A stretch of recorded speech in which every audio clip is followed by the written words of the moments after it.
I'm Dr. Nuriddin. As always, we're indebted to the Divine Supreme Being for an opportunity to address you. We're praying that you're going to stay with us for the next few minutes. We want to talk to you this evening really about you, your health, food, and the conditions that we're faced with today as it relates to our health and the consumption of foods. It's a huge subject. We will get a chance we'll be here with you maybe for 35 to 40 minutes this evening, talking pretty much about food groups, foods that help us and foods that hurt us, and the importance of you being knowledgeable to some degree of foods that you are consuming today, and what the food industry really is doing to us as an American public, and for that matter, the global public today as it relates to food. And it's critical. Let's start off with just food groups, talking about food groups. We know that you basically have three basic food groups. You've got carbohydrates, you have fats, and you have proteins. Then you also have fibers. But the carbohydrate is probably the most dominant aspect of the diet of Americans today. It wasn't like that with our forefathers to the extent that it is today. What I mean is particularly when it relates to sugar and wheat, and particularly the wheat that we're eating today is a hybrid. It's not like the original wheat that man was eating throughout the globe. It's an altogether different vibration that you're getting from that wheat. In fact, even the wheat in many cases is higher in the glucose, is higher in the sugar than the cane is higher in sugar.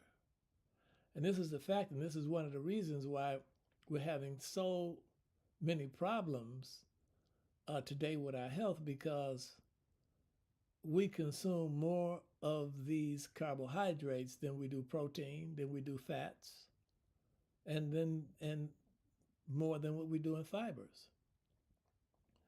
And so there are diets out there today that's trying to help Americans regulate their health by making better choices when it gets down to food groups. And some of you, in fact, I would even dare to say many of you who are watching this tonight, or who will watch it as it is really presented as it moves into time, you're diabetics already. In fact, there's probably about 9 million people, 9 to 11 million people that are borderline diabetic. I think they're saying, the statistics are telling us that we have, it may be higher now today, that we have about 20 million diabetics in America. 9 to 11 million are borderline and don't even know it. And where is it coming from? It's actually coming from the diet. Well, what part of the diet primarily? It's the carbohydrates. What are carbohydrates? Carbohydrates are let's narrow it down, your cereal, your bread, your pizza, your pasta, your cake, your rolls, your cookies, your soda crackers,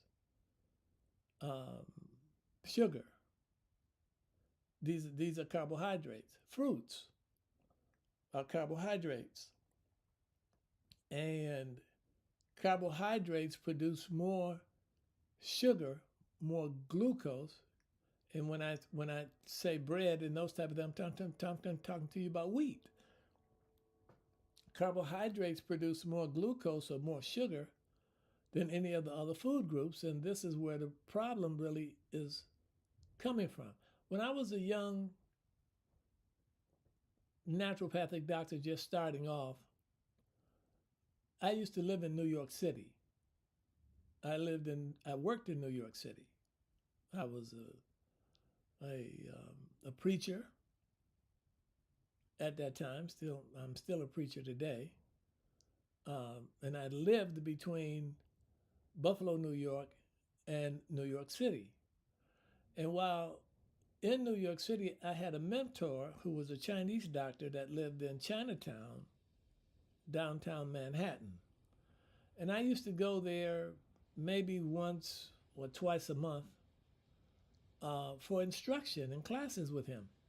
And one of the things that he first told me early on, he said, look, Dr. Nuriddin, he said, the main thing that you have to get control of is the sugar. If you don't get control of the sugar, if the person doesn't get control of the sugar in the diet, then they're going to have a problem. Well, I understood what he was saying because I understood that glucose was the factor that he was talking. But sometimes I think that had he said that to me in a different way, if he would have said, you got to get control of the insulin levels, then I think it would have sent a different message to my mind at that particular point. And the perspective that I would have had of health down through these years would have been different, drastically different to a great degree, because as we consume these carbohydrates,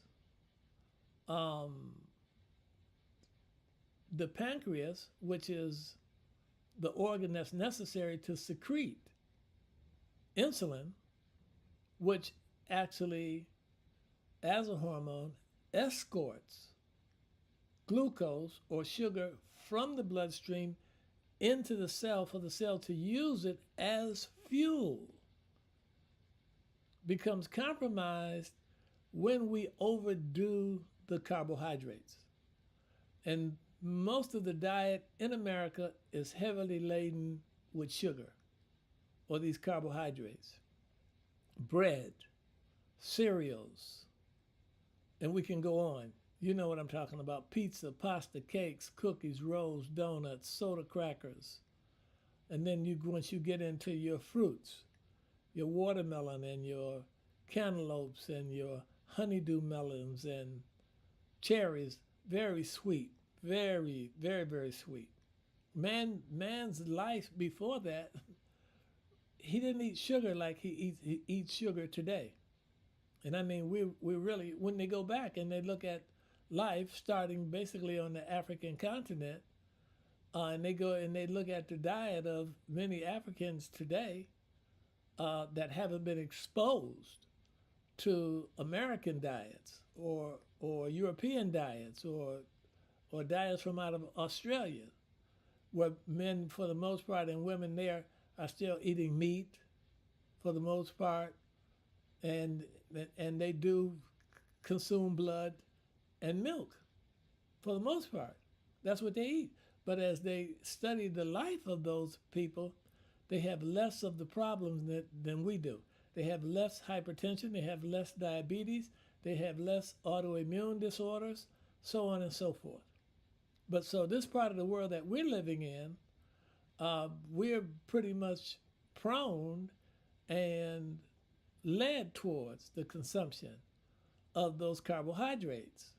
And so it's almost 24/7 for most of us. And so the potato chips and the corn chips, and we can go on and on and on when you start talking about simple carbohydrates that are literally leading to the glucose levels being high. And as the glucose levels are high and they keep bombarding the pancreas becomes insulin resistant. And as it becomes insulin resistant, then that sugar or that glucose stays in the blood. As it stays in the blood, with the insulin levels high, because insulin now is not escorting glucose into the tissue, so the insulin levels are high too. And so now this sugar or this glucose is turning into an unsaturated fat. And that unsaturated fat now is being deposed into certain tissues in the body, and particularly for men and women, but really males, it's in the abdominal area. So we're seeing all this fat in the abdominal area, in the hips of females. You start to see it, and um, so many different um, hormones get out of balance as a result of all of this fat, unsaturated fat building up in the system. So obesity is a major contributing factor, as most of us know, in America today. And we could basically go on to say almost 60 to 80%. It's almost 4 out of 5, or at least 3 out of 5 people that you come in contact with are overweight. They're obese.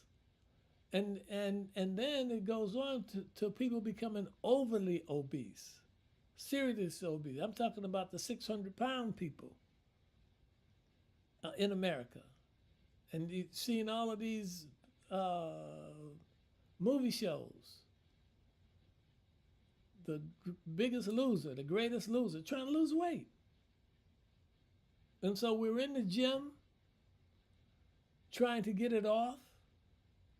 And exercise is only going to help you in about 20% of that problem. 80% of that problem has to do with diet. It has to do with you making some changes in terms of your diet, if in fact you want to lose weight and keep it off. It doesn't happen anyway. You do need the exercise, you do need the oxygen coming into the system, and you do need the circulation that's going to come as a result of exercise. But when you start talking about getting the weight off and keeping the weight off, it gets down to changes that you're making relevant to your diet. Now, there are many diets out there today. There's a Mediterranean diet out there. There's a keto diet out there today. So many different diets out there today. Many of you probably heard of Dr. Robert Atkins. Probably those of you in the older age group, I'm sure you have. Dr. Robert Atkins was a medical doctor, and Dr. Atkins had his own problems: hypertensive, overweight, sugar out of balance. And so he questioned himself. Why? Why am I overweight? Why is my sugar out of balance? Why am I hypertensive? And so he looked, because he came to the conclusion that it was the foods that he was eating. So he looked at the food groups: the carbohydrates, the fats, the proteins, and also the fibers. And he came away with the theory that really the carbohydrates were the problem. Recommended daily allowance was 300 grams. And so he said, well, I'm going to cut the carbohydrates down to 20 grams. And he did. And he noticed that the numbers start to come into range.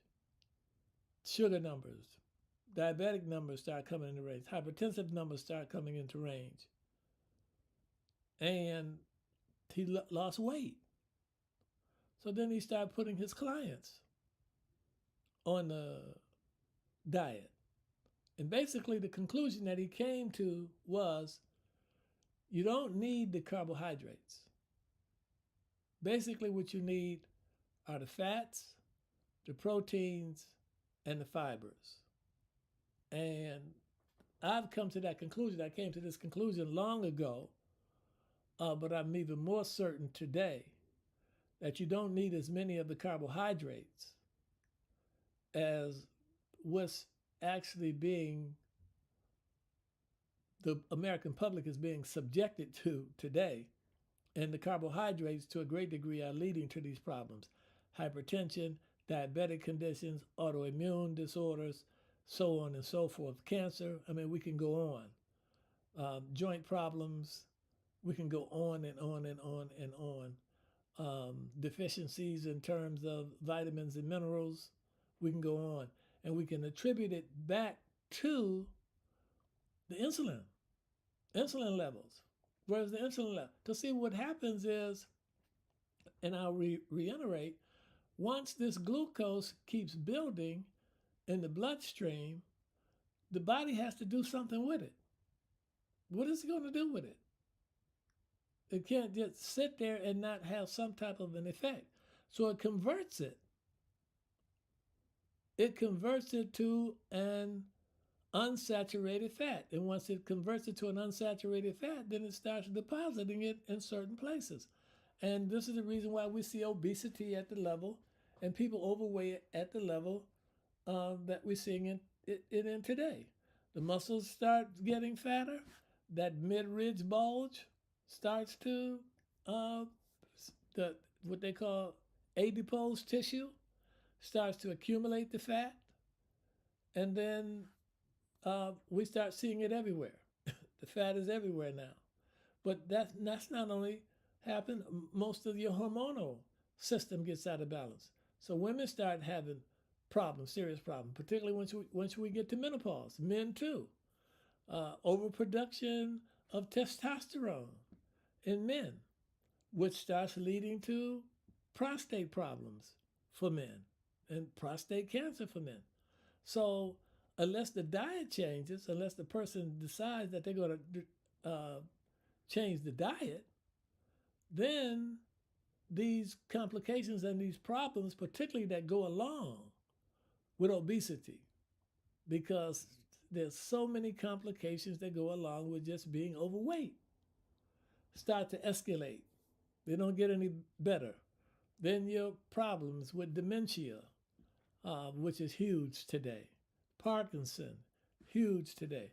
These kind of problems start to set in on a person when the insulin levels, for the most part, are out of balance. So how does this work? Let's look at what happens. Everything that you eat is going to ultimately end up in the liver. It's going to ultimately end up in the liver. You're going to eat it, chew it, digestion starts in the mouth, goes down the esophagus, into the stomach. Some digestion starts to take place there. If there's hydrochloric acid there, digestion is taking place. And then when stuff moves out of the stomach into the small intestines, then it's picked up by the portal vein.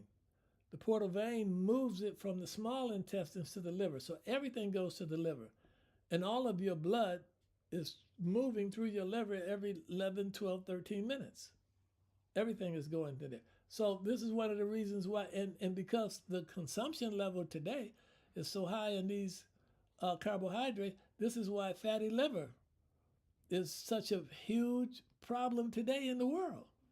It's probably one of the fastest growing problems in the world, the fatty liver. And why? Because the consumption of the carbohydrates and the body's inability to utilize them, because the person becomes insulin resistant, that glucose now is turning into fat, and the liver now, which really produces the HDL, which we classify as good cholesterol, now is being bombarded also with this glucose that's really turning into an unsaturated fat. So what does the liver do now when glucose comes to it? Well, the liver keeps some of the glucose. It uses some of the glucose, and then it sends glucose to the cells. So as the cells use it or can use it or cannot use it, then the liver starts determining, okay, what do I do with it? So once the cell can't use anymore because the person is insulin resistant, then it starts putting it in the muscles. It puts it in the muscles in a form that's called glycogen. So it starts putting it in the muscles, but once the muscles get to a point where it can't use it, And the muscles have to take it, but the muscles got to use it. It doesn't transfer it to anywhere else. So once the muscles can't use it anymore, then the liver has to say, well, okay, what am I doing? I'm gonna put it in the fat cells. So once it puts it in the fat cells, then now the person can't lose weight because it's in those fat cells where you got to be able to utilize glucose in order for you to lose weight. And if the fat cells are heavily laden with fat, or we could say glucose, but really it's fat, then the person can't lose weight. So you can be in the gym, you can be working out in the gym, but you can't get it off and keep it off. The gym will help you, exercise will help you, give you about 20% of the help. The other 80% really has to come from the diet. Person has to decide what they're going to do.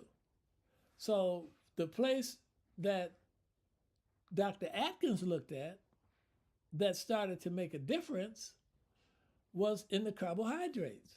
And so I'm saying to you tonight, those of you who are overweight, would like to lose weight and keep the weight off, those of you who have complications with your health, the place for you to look at, first and foremost, are the carbohydrates.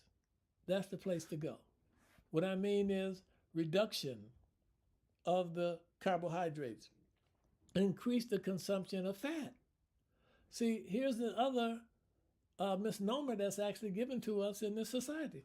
They tell us if you eat too much fat, you're going to have heart problems. That's not the fat. It's not saturated fat that's giving you the heart problem.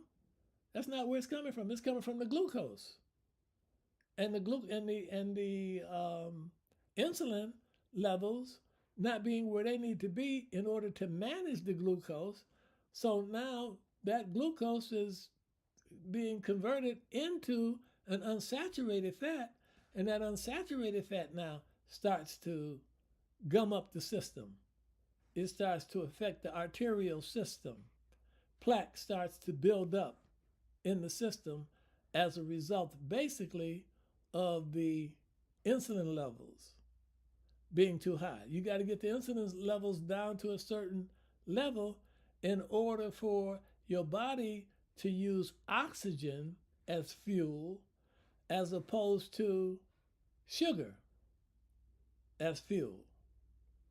In order for your body to be in an aerobic state where you're using oxygen as opposed to an anaerobic state where you're using fermentation or sugar.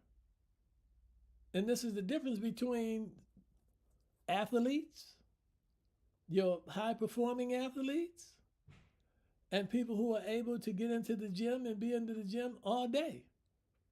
In certain cases, these high-performing athletes, they're burning oxygen because of the diet.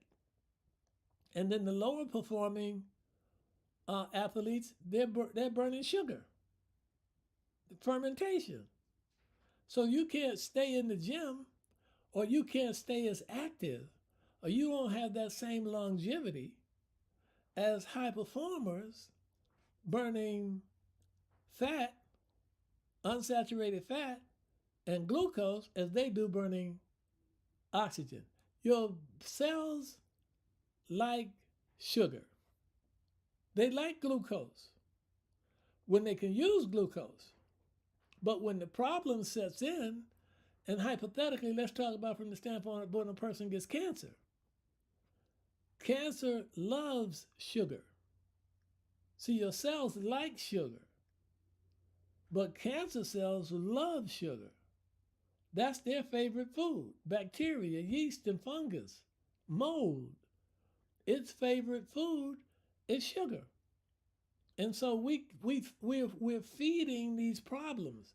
So even though a person goes out, and they should tell you this, for those of you who may be on chemotherapy, or you may be getting radiation or something like that, if you've been diagnosed with cancer, and I'm talking to you here from the extreme, but it could be any type of autoimmune disorder that you're having or inflammatory conditions that you're affected by, one of the things they should tell you is no sugar.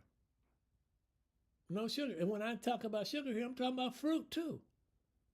No watermelon, no cantaloupe, no papayas, no cherries, no honeydew melons. That's too much sugar. And that's just too much glucose. And as that glucose keeps hitting the pancreas in most cases, it's already compromised. And that's how you ultimately got the problem. The insulin levels were just not where they're supposed to be. And the glucose stayed into the bloodstream, start converting itself over into a saturated fat, then start causing all these problems in the hormonal system of you or whomever. And then it just led to that. So once the problem is established, in this particular case, we're talking about cancer, then you got to start cutting back on all sugar. And you have to watch the wheat. So then where do you start going? You start going to your fats. I'm talking about saturated fats. I'm talking about your omega-3s, omega-6. I'm talking about your olive oils. I'm talking about your coconut oils. I'm talking about your black seed oils. You're going to these oils now as opposed to the carbohydrates. You're dealing with meats. You are dealing with meats. You're dealing with your fish. You're dealing with your chicken. You're dealing with your beef. And lamb. You're dealing with these things, but now the body is better able, as you improve how the insulin is working into the system, to digest. The main organ of digestion is your pancreas. It's the main organ. So when it becomes overwhelmed or compromised or insulin resistant, now you can't digest. So what starts to happen? Well, waste starts to accumulate and starts to build up in the system. You start to become toxic. Well, what's going to become toxic? Seriously become toxic. The liver, first and foremost. Why? Because everything goes to the liver. So if digestion isn't taking place the way that it's supposed to, and now these undigested proteins, undigested carbohydrates, undigested fats are moved through the portal vein up to the liver starts to become compromised. And this is why some people have a fatty liver. A fatty liver is it's one of the fastest growing problems that we have in the world today, the fatty liver. And because the liver is managing, as Barbara O'Neill says, she sees the liver as the project manager. Dr. Barbara O'Neill from out of Australia, she refers to the liver as the project manager because everything goes to the liver. So just like a project manager is on the site, a project, you're building a house, you're building a building or whatever, everybody goes to the project manager. The plumbers go there, the people that's hanging the drywall go there, electricians go to the project manager, everything goes to the project manager. And the liver is the project manager. And again, and because everything is going there, then it's got to decide what it's going to do with what's coming to it. And particularly when it gets down, as I mentioned earlier, when it gets down to sugar, when it gets down to glucose, then what it starts, it's got to decide what it's going to do. Where's it going to go?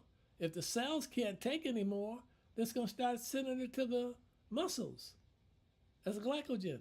When the muscles can't take anymore, then it's going to start sending it to the fat cells. And again, as it sends it to those fat cells, now the person can't lose weight. So you're in the gym and you're working out, which is good because you need the oxygenation. But in many cases, you're there and you're not burning oxygen. You're not your fuel. Your fuel is sugar. Your fuel is fermentation. You're only getting a couple of units of energy when you're in a anaerobic state. If you're in an aerobic state, you're getting about 36 units of energy. How do you think some of these athletes are able to still be functioning after 20 years? A LeBron James, after 20 years, you've all heard the story about the kind of money that LeBron James spends on his health every year. You all heard the stories. Maybe you didn't hear the stories to the same degree that you hear about LeBron as a Kobe Bryant still playing for 20 years.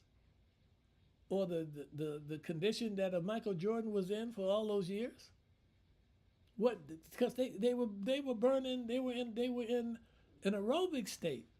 They were burning oxygen as opposed to sugar. And what did it have to do? Their diets. So what did they do? They wasn't just eating hamburgers and that kind of stuff every day, that kind of food every day, chips and candy and drinking sodas and all that kind of stuff. That was not in their diet. And then you also know that most of them, those that are really high performers, they spend those resources on chefs to make sure that those people are giving them the right diet, that they're eating the right foods every day, so on and so forth. So it's the same with us. If you want to preserve your health, you want to hang around and be around for, I don't know how many more years, but believe me, people don't get to be centenarians, that they've lived 100 years or they've lived the past 100 years without knowing something about health. Or even if they were ignorant to it, something was guiding them to make the right decisions in terms of the foods that they were eating in order to sustain their health. And I agree, many of them had great constitutions. If you have a good constitution, you got something from your mother, you got something from your father, or you got it all from your mother or your father. And what I mean when I say that, those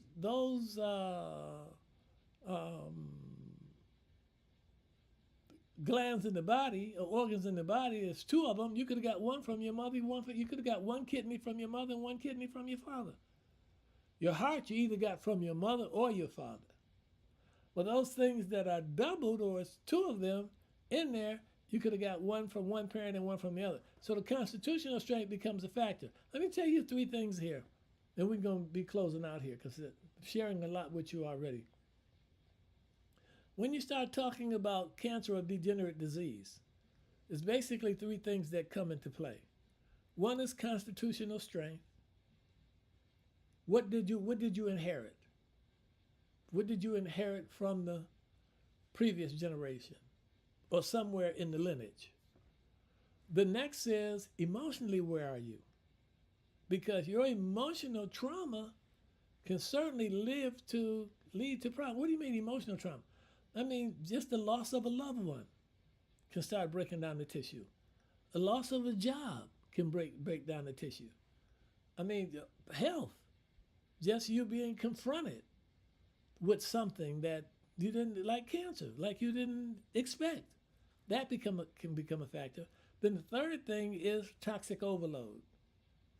Just too much toxicity in the system, not enough detoxification of the system to get rid of waste, so on and so forth. These are real factors. So when those three things come together, then the possibility of any type of degenerate disease is a reality. It is a factor.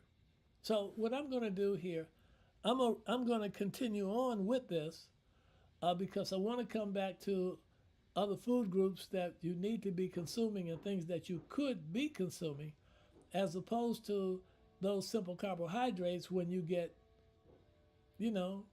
hungry and you just start reaching for something. And I'm certainly trying to get the point across to you is taking sodas out. I mean, it's one of the worst things that you can be drinking on a regular basis is sodas. taking the sodas out, becoming very, very conscientious of the carbohydrates.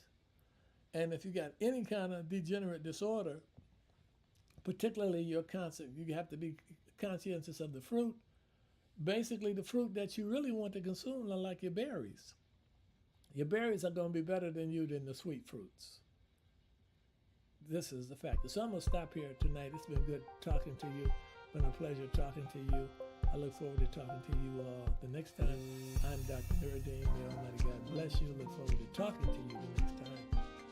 Peace be unto you. Assalamu alaikum.